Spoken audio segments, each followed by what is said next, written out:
esse assunto que a gente vai conversar agora com a doutora Maria Cristina não é para brincadeira. Não. Né? Porque é um assunto, e a Elaine falou uma coisa que eu acho que se você colocar isso na sua cabeça, você vai conseguir ter uma longevidade no trânsito. Pense que você está com uma arma carregada na mão a hora que você entra num veículo. E que ele pode disparar a qualquer momento. Então toda atenção, todo cuidado é pouco no trânsito de Sinop, não só de Sinop, de um modo geral. Porque o Brasil hoje tem mais morte no trânsito do que uma guerra proporciona. Para você ter uma ideia. Né? Então, como que a gente está? E eu deixei uma pergunta para a doutora Maria Cristina antes do intervalo. Doutora, o nosso condutor está tendo paciência no trânsito? Bom dia. Bom dia. Primeiro, a gente precisa entender a dinâmica de tudo aquilo que se estabelece no sistema chamado de trânsito, né? Ele provavelmente não está tendo paciência na própria vida, porque nós dirigimos o nosso veículo como nós dirigimos a nossa própria vida. Então, a dinâmica de como eu me integro à sociedade, de como eu estabeleço a forma de eu viver, eu vou reproduzindo e replicando isso em qualquer situação da vida. Né? Seja no trânsito, seja no meu emprego, seja em qualquer lugar. Então, Kiko, assim, é óbvio que nós estamos vivendo um momento muito complexo, dentro de toda uma condição da qual nós precisamos redimensionar a nossa condição humana de entendermos quem sou eu dentro de tudo isso que eu faço parte. Né? E a paciência, quando você me fala dela, ela é a forma de eu entender a minha resiliência dentro da condição do que eu preciso fazer agora perante o resultado que eu quero alcançar. Então, nós estamos num contexto muito imediatista, aonde nós estamos vivendo numa vibe de uma dinâmica, de uma velocidade, e aí você falou da música do Lenine, né? E ela é fantástica, porque ela realmente vem falando dessa forma como a gente está se desqualificando até dentro do próprio conceito humano. O jornal da Band, na época ainda apresentado pelo nosso saudoso Boechat, trouxe uma matéria muito bacana a respeito da buzinaço no trânsito, enfim, gente, porque lá, se você quiser fazer um estágio para o inferno, você vai dirigir em São Paulo. Gente, quando chove, quando chove, então pronto, ali já é localizado. E aí foi feita uma matéria a respeito do que os motoristas fazem para não entrar em parafuso, né? Porque você já imaginou se pegar um congestionamento de 70, 80 quilômetros, é daqui Sorriso, meu amigo. É daqui Sorriso. E lá direcionado. Se tiver alguém perdido lá, não sabe nem para que rumo vai. E lá é normal isso. Lá é uma coisa normal. Então, foi feita uma matéria a respeito do que você faz dentro do seu veículo para você não pirar, não entrar em parafuso. Aí algumas pessoas, por isso que eu lembrei até da música do Lenine, eu estava ouvindo o Lenine, Paciência, outras pessoas estavam ouvindo outro estilo de música, enfim, inventava alguma coisa para você não pirar. Só que lá já é tão normal isso que para as pessoas já se tornou rotina. Que para nós aqui em Sinop não é normal. E quando o Anderson diz que ele ficar 20 segundos parado no semáforo é uma eternidade, para muita gente em Sinop é uma eternidade isso. Tem uma questão de educação a respeito de saber que você vai ter que sair antes para você chegar na hora? Com certeza. Com certeza. É um contexto do qual eu tenho que entender que eu preciso fazer um trajeto. Dentro desse trajeto, eu tenho meus limites no processo de veicular nesse trajeto, aonde eu não estou sozinho, aonde existe outras pessoas fazendo o mesmo trajeto e com certeza com tanta pressa quanto eu, com tanta necessidade quanto eu. Então é eu entender essa dinâmica dessa sociabilização no qual eu preciso entender a minha concepção de ser social dentro de um espaço que é comum de todos. E aí a gente fala de educação mesmo. Né? E nós precisamos entender esse trânsito como um processo tríade, né? Assim, um tripé mesmo, sabe, Kiko? E eu sempre falo isso dentro das minhas conversas com os meus candidatos no Detran, porque, na verdade, assim, quando ele passa pela perícia psicológica, nós temos a condição ali naquela perícia de identificar o potencial das habilidades psíquicas do indivíduo que vai proporcionar a ele a condição do dirigir.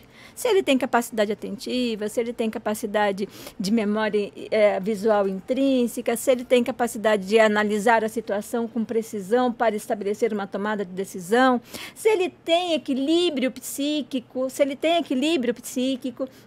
Agora, o que eu não consigo ver é o conceito da ética do indivíduo. Né? E aí a gente fala de ética. E ética é essa condição do comum. Né? Eu estou num espaço que é de todos e que não é só meu. E aí entra a educação. O que dá para a gente perceber, e eu até, a senhora como psicólogo, eu queria saber dessa situação. Por que na frente do profissional, eu vou colocar no caso do psicotécnico, que é tão temido para a carteira de motorista. A grande maioria teme o psicotécnico mais do que fazer a prova no volante. Né? Na frente do psicólogo ou na frente de... Enfim, você mente. Sabe, né? Sabe por que eu estou falando? Se você pegar qualquer pessoa hoje que está dirigindo, você aplicar as placas de trânsito, ela vai saber todas. Na prática, ela respeita poucas. Isso. Por que isso acontece? Conteúdo de ética, Kiko. É aquilo que eu disse, porque quando eu sei o que essas placas significam, é porque elas ficaram armazenadas no meu processamento psíquico. Certo. Eu aprendi, e houve um aprendizado prévio, eu sei o que ela significa. Quando eu visualizo, eu tenho a consciência daquilo que eu devo fazer. Agora, se eu vou fazer ou não, é uma tomada de decisão vinculada ao meu livre-arbítrio. E aí entra a educação. Então, fiscalização, educação e perícia são 3 condições fundamentais para que esse trânsito possa se reorganizar no processo daquilo que precisa ser feito dentro dessa condição de prevenção. Né? A gente estava, né, a psicóloga falou agora há pouco sobre essa questão aí dessa análise psicológica que é feita nesse momento. Porque o teste psicotécnico ele é o primeiro, né, desse cronograma para se tirar a carteira de habilitação. E o que é analisado para constatar que uma pessoa não está apta, então, a ter uma carteira de habilitação no momento desse teste? As estruturas psíquicas, né? Então, quando esse indivíduo tem uma disfunções dessas estruturas psíquicas, onde ele não tem uma capacidade atentiva coerente para perceber os estímulos que são apresentados em tempo real, quando ele não tem um potencial de uma análise crítica e lógica que permite a ele uma tomada de decisão coerente frente àquilo que ele está vivendo, quando o processo da personalidade desse indivíduo apresenta impulsividade, compulsividade, agressividade, dentro de toda uma condição que vai desestruturar esse indivíduo emocionalmente e que vai impossibilitá-lo, de alguma forma, de dar a tomada de decisão mais coerente possível para a situação. Isso é uma condição. Isso é uma condição. E eu sempre digo isso, nós precisamos aprender a entender isso. Agora, eu tenho todas essas condições reais para estabelecer essa direção veicular. Só que, na minha tomada de decisão, eu também tenho um conteúdo de interferência fundamental, que é o meu caráter, que está vinculado aos meus valores, ao meu senso moral, né? E valores e moral, cada um tem o seu. Sim. Valores é aquilo que é bom para mim ou aquilo que não é bom. E nem tudo que é bom para mim é bom para ti. Moral é aquilo que é certo e errado. E nem tudo que é certo para mim é certo para ti. Então, essa condição da gente entender a dinâmica e da diferenciação e trabalhar tudo isso dentro de um processo multidisciplinar mesmo, né? É que vai estabelecer essa coerência no processo dessa reorganização desse sistema de trânsito que é social. Sim. Até porque muita gente fala assim, vai fazer o teste psicotécnico. O que é aquelas coisinhas que a gente faz tem a ver, né? Tudo a ver, tudo a ver. Tá tudo relacionado. E olha, você estava falando de São Paulo, né? É muito interessante isso, porque São Paulo, nós temos hoje uma pesquisa que fala que 3% da população de São Paulo, ela tem um distúrbio chamado de raiva intermitente, né? E 3% dos acidentes ocasionados no sistema de trânsito é em detrimento dessa compulsão do indivíduo de responder de forma pronta, imediata, como um mecanismo de defesa, né? Porque ele já está no seu limite da condição humana, dos estresses, e ele vai e determina uma tomada de decisão vinculada muito mais pelos seus impulsos da emotividade, a esse contexto da raiva, da expressão da explosão, do que pela centralidade dessa elaboração, como estava, não, peraí, vou ouvir uma música, eu vou fazer alguma coisa para que eu possa passar por essa situação de conflito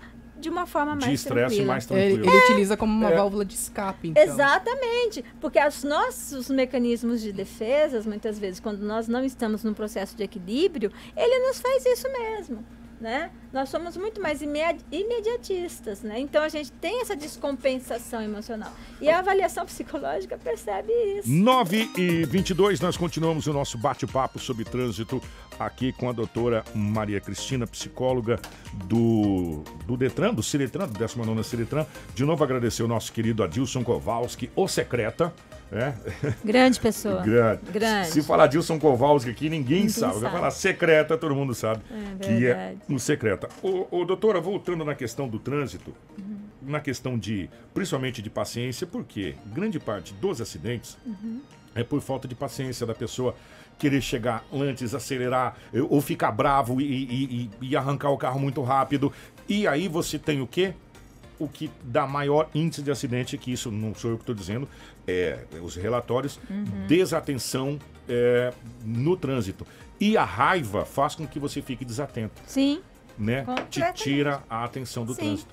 Quando você está envolvido emocionalmente dentro de uma condição que te desestabiliza, né? E você não tem o domínio sobre isso, você não tem o controle sobre isso, é óbvio que essa situação emocional, ela vai fazendo interferências mesmo. Porque quando nós estamos no processo da direção, a gente tem que ter foco, né? E aí o meu foco é trânsito, tudo que está à minha volta, mediante todos os estímulos que me são apresentados, né? Para que eu possa, assim, ao identificá-los, tomar uma decisão frente à situação mais viável e coerente através da minha lógica, através da minha racionalidade.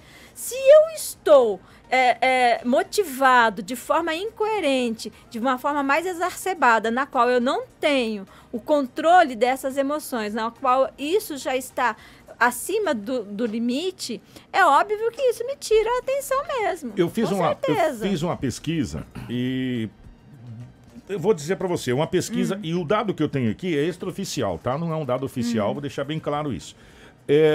Que as mulheres, por isso que até as seguradoras dos seguros, quando é uma mulher, e o carro é da mulher, aquela coisa toda, ela tem um certo desconto na questão do seguro. Elas são realmente mais calmas e mais pacientes... Cautelosas. No trânsito? Cautelosas. Essa estatística confere? Sim, confere. É uma condição cultural. É bem cultural mesmo, né? Porque, veja bem, quando o homem ele vai para um carro, vai comprar um carro, ele sempre pensa dentro do conteúdo do poder. É aquilo que o torna grande, né? É o ego. É o ego. Né? Tem isso, Com certeza. E a mulher não tem? A mulher, ela usa como um mecanismo... Ou ela prefere o mais bonitinho? É o mais confortável, o mais bonitinho. Espaçoso. Ela não olha para essa condição da disputa. Você o não homem já olha para isso com a condição da disputa. Elane não pode opinar porque Elane já fez um comentário muito maldoso na largada do programa. Você tá Jura? fora do Eu não estava aqui no comentário. Fez um comentário, ela falou que ela é homem no volante e que ela fica brava Pra quando a mulher dirigir. tá dirigindo. No volante você tá dirigindo. Então você não Quando pode eu tô comentar. dirigindo. Então as mulheres, elas são realmente mais cautelosas? Com A estatística certeza. confere. Sim, a estatística confere que elas são mais cautelosas. É exatamente pela responsabilidade, muitas vezes, que essa mulher traz dentro da sua condição cultural. Tá carregando Ela os cuida, filhos, né? ela cuida, Ela é ela é protetora. cuidadora, ela é protetora. E dentro disso, nós vamos trazendo isso dentro dessa mística, na construção dessa personalidade, na construção desse ser. Ô, doutora, para você portar uma arma, você passa por um teste psicológico gigantesco de controle emocional, né? Para você ter acesso à arma. São vários testes Se bem que agora já nem faz, mas antigamente fazia na Polícia Federal vários testes, aquela coisa. Ainda faz. Sim. Ainda faz, né? Para você Sim. ter certeza. Bom, Sim. para a pessoa não sacar a arma para qualquer situação. Sim. Os nossos condutores, quando chegam para o veículo, ele tem esse... Sim.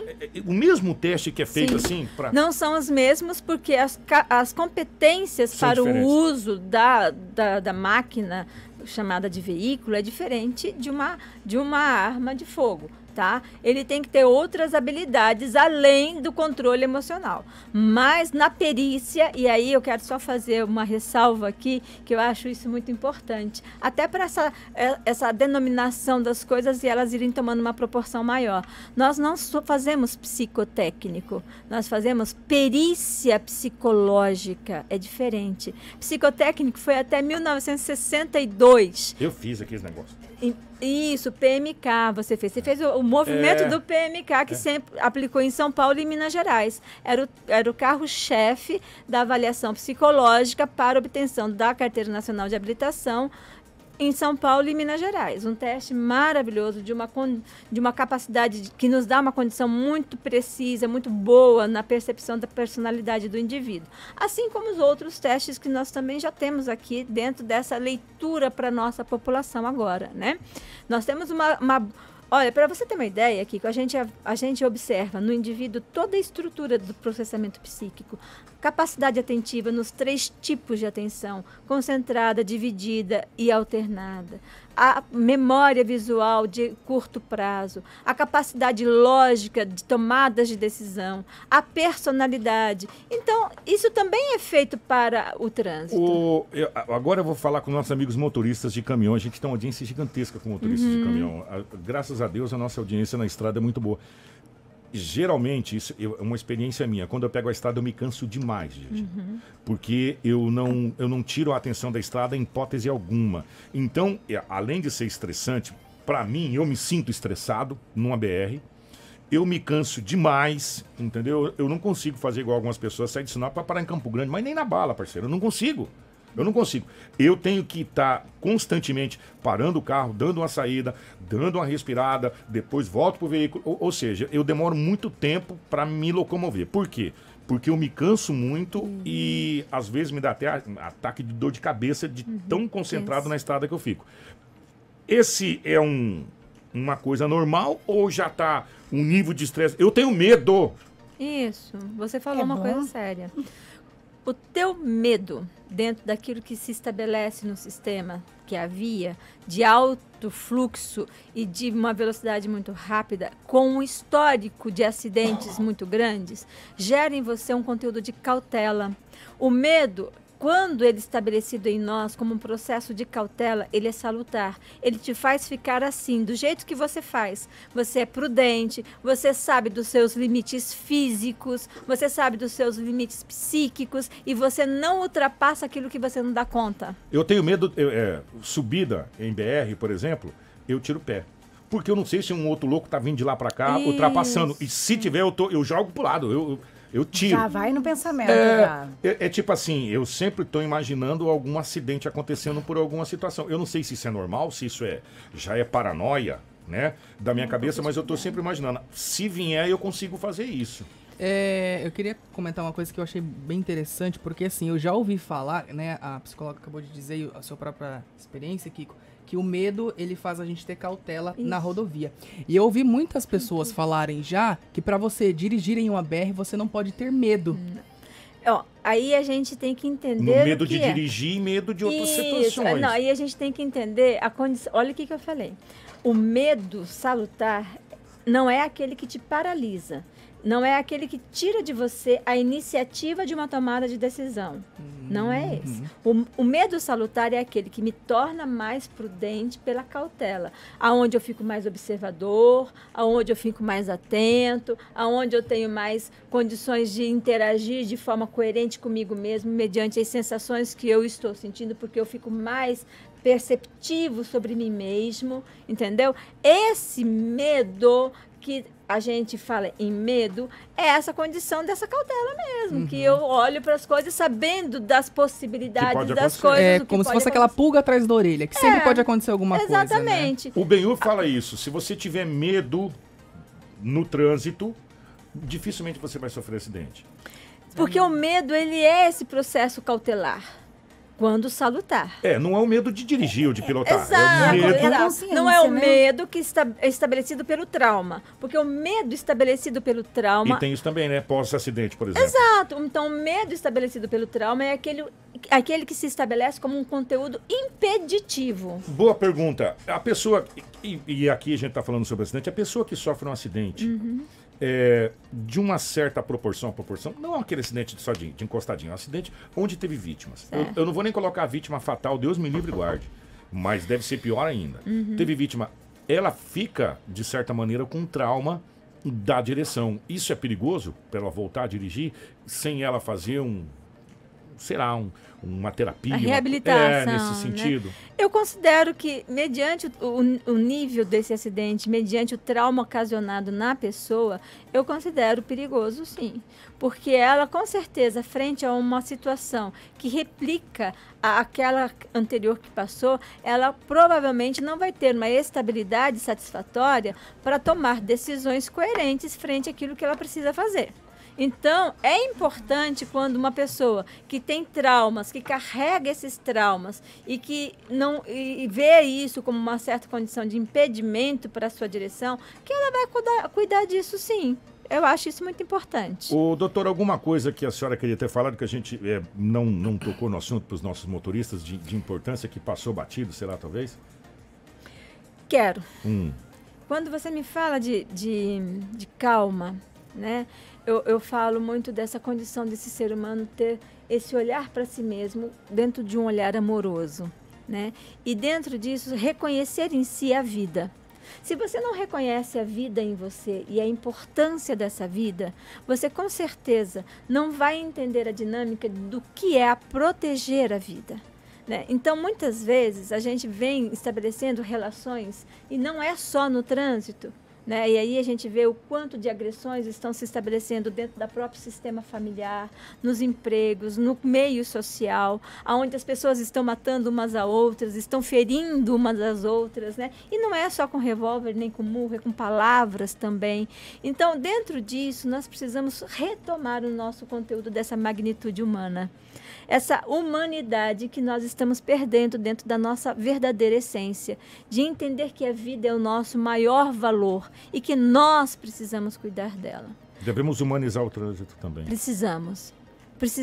E essa humanização do trânsito, ela parte da consciência desse ser frente àquilo que ele é na sua condição. Quem sou eu? Quem é a Cristina? Humana, que olha para tudo isso e interage com tudo isso e que se estabelece na responsabilidade perante tudo que faz. Quem é essa mulher que luta por esse trânsito há mais de 27 anos e fala de trânsito e quando vê hoje, dentro de todas essas condições que estão estabelecendo aí pelo novo PL, que a gente está para ser votado, né, no Congresso, né, e a gente fala, meu Deus, a gente demora tanto tempo para poder disciplinar uma sociedade mediante a determinadas coisas e hoje está na iminência de muitas perdas importantes. Né? Então a gente precisa olhar para isso. Acredita que essa PL passa, doutor? Olha, eu vou falar bem sinceridade para você. Porque ela tira uma série de obrigatoriedade. E aí eu falo para ti, já com obrigatoriedade, a gente não cumpre com aquilo que tem que se cumprir em detrimento da nossa indisciplina, quando nós banalizamos as regras e as leis, imagine quando elas não existirem mais. É uma condição a se pensar. É uma condição a se avaliar, socialmente, inclusive. A nossa sociedade não está preparada para... Amadurecida. Não é amadurecida o suficiente. Não é. Diferente de países europeus, por exemplo. Vamos lá, Kiko. Os países desenvolvidos, tá? 15 pontos na carteira, você perde a sua carteira. Nos países desenvolvidos, onde existe disciplina. É muito importante isso, porque aí vem a outra parte, né? Então, assim, se vai mexer pelo outro lado, vai tirar-se normas, leis, também tem que tirar-se da carteira pontos para quê? Para pesar mais. É que nem o caso que Tá aumentando os pontos, né? O caso que agora que quem quer causar acidente, no caso de se tiver com bebida alcoólica, né? Que foi colocado agora, né, doutora? Me corrija se eu estiver errada. Isso. Que se você causar um acidente devido a estar com bebida alcoólica, O SUS vai prestar todo o atendimento e Depois será cobrado depois da será pessoa. cobrado da Como? pessoa. Não só a pessoa que você feriu, né? Infelizmente, ou você também. Mas e aí, como é que isso funciona? Como isso vai se proceder? Essa é a pergunta. São coisas que nós precisamos estabelecer de uma forma muito coerente, antes até, e estruturada. O né? trânsito, na realidade, como tudo nesse país, precisa ser discutido com especialistas. A gente precisa ter Isso. a real situação do que o povo... Na realidade, infelizmente, é doído falar isso, mas o povo brasileiro é o povo do jeitinho. É uma pena. O jeitinho brasileiro. Se você jogar um papel de bala na janela do veículo lá fora na Europa, você tá ferrado. Aqui no Brasil, o nego joga garrafa de cerveja. Presta atenção que eu tô falando. Vidro, né? E dirigindo.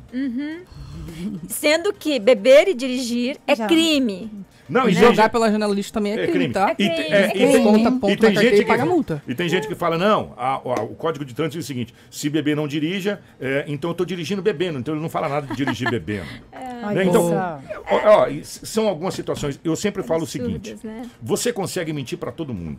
De menos. Todo mundo, para todo mundo, para todo mundo. Mas você não consegue mentir para você mesmo. Faça a seguinte pergunta: como que você está dirigindo? E responda para você mesmo como que você está dirigindo. Você está dirigindo respeitando as placas? Você está dirigindo respeitando as normas, respeitando a lei? Um detalhe, você está respeitando o próximo? Isso, Se responda. isso. É a Né? condição do risco. Não vai contestar aí, eu não estou defendendo ninguém, eu quero deixar bem claro, não vai contestar a multa que recebeu, ou não vai contestar nada. Conteste você mesmo. Como que eu dirigi? Eu recebi essa multa? Tá certo. Tá certa essa multa? Ou tá errada essa multa? E é interessante quando a gente fala de multa, né? Você, essas fábricas de multas vinculadas ao processo da fiscalização, né? Gente, quem alimenta a fábrica de multas somos nós com as nossas indisciplinas por não cumprirmos aquilo que devemos cumprir. Eu concordo plenamente que não precisava existir tantas regras e normas não se fôssemos realmente disciplinados. Educados. Precisamos que a polícia vá Mas lá aí, cobrar algo que é de para sua novo, segurança. aí de novo eu trago a necessidade de nós entendermos a condição desse movimento que precisa ser feito no processo do sistema de trânsito.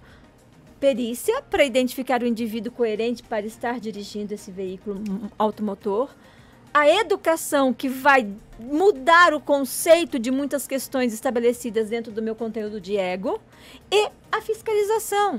Sem ter esses três pés, né?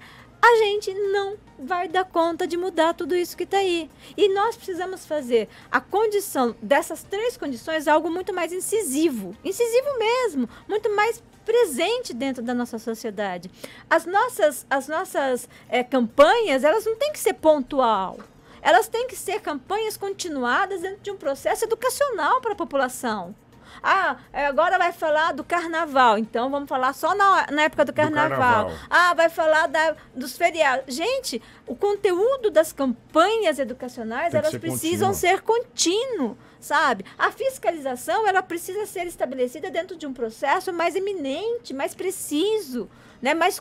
Mesmo de observador mesmo, né? Então, assim, a gente precisa, as perícias têm que ser coerentes e adequadas perante aquilo que são a obrigação dos peritos fazerem, tanto a perícia psicológica como a perícia médica, né? Aonde nós vamos deliberar a pessoas que vão manipular esses veículos. Então, dentro disso tudo, se nós não nos comprometermos dentro desse processo social, infelizmente, nós vamos cada dia mais, e como já vem no decorrer do longo da história, cada dia mais tornando esse nosso trânsito o que é. Doutora, a gente queria continuar conversando, mas infelizmente não dá. É verdade. Obrigado. Eu que agradeço. 9h40, foi um prazer imenso receber. Eu que agradeço pela oportunidade que vocês estão dando para que nós possamos falar um pouco mais desse trânsito. E aí, a campanhas continuadas, a gente pode trazer temas, Kiko, para ser discutido com a população, ao vivo nas ruas. Estamos com os projetos bacanas. Legal. Me coloco à disposição até para poder fazer parte disso tudo e a gente trabalhar junto dentro disso tudo. O que a gente não quer mais é chorar famílias aí. É verdade. Isso é o que é mais dolorido, né? De ver o verdade. trânsito ceifando vidas, tirando pais e E a gente saber que nós temos a nossa parcela, porque nós somos falhos, nós somos seres humanos, infelizmente, E o setor público tem que fazer também a parte dele, dando segurança para que, ou antever as nossas falhas. Né? Ele vai falhar aqui, então aqui a gente vai fazer isso aqui, porque se ele falhar aqui, está feito. Então, antever as nossas falhas, como os nossos viadutos, as nossas passarelas, a proteção das nossas crianças saindo das nossas escolas, e nós fazemos a nossa parte. Eu tinha que ir para o bloco, mas eu vou trazer o Lenine para deixar aqui. Legal. 9h41.